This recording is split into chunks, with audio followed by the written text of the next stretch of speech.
Our language has been with us since around 2,500 years ago. We were already Filipinos, even though we were not called Filipinos at that time. We were Austronesians. All our languages came from one island in Taiwan, and it's not Chinese, it's a Southeast Asian archipelago.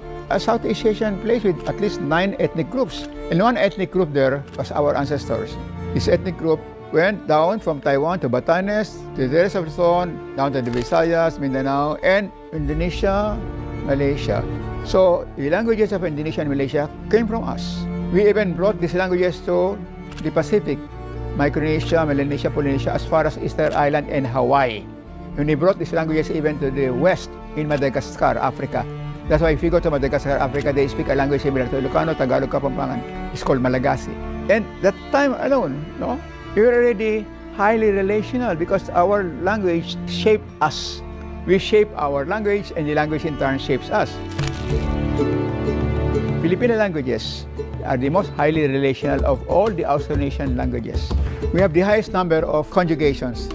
How many conjugations are possible in English? The word to eat. Eat, eating, ate, eaten. What else? I suppose you can have at most 12 conjugations of one word or one verb in English, but not more than 12. What about kain? The Tagalog word for eat. In less than an hour, you can come up with 100 conjugations of kain. Kain na tayo, makikain, nagsikain, napakain, palakain, ikain mo ko, nagkainan. So many, no? So what does that mean? That means we are highly relational. From the very beginning, we're already highly relational.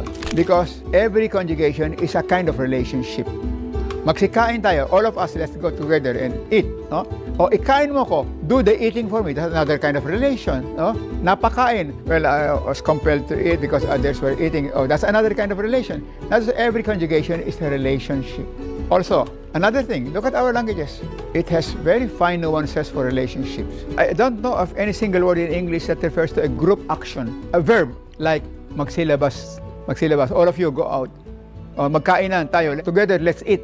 I don't know any word in English, any verb in English that refers to a collective action. It's collective action.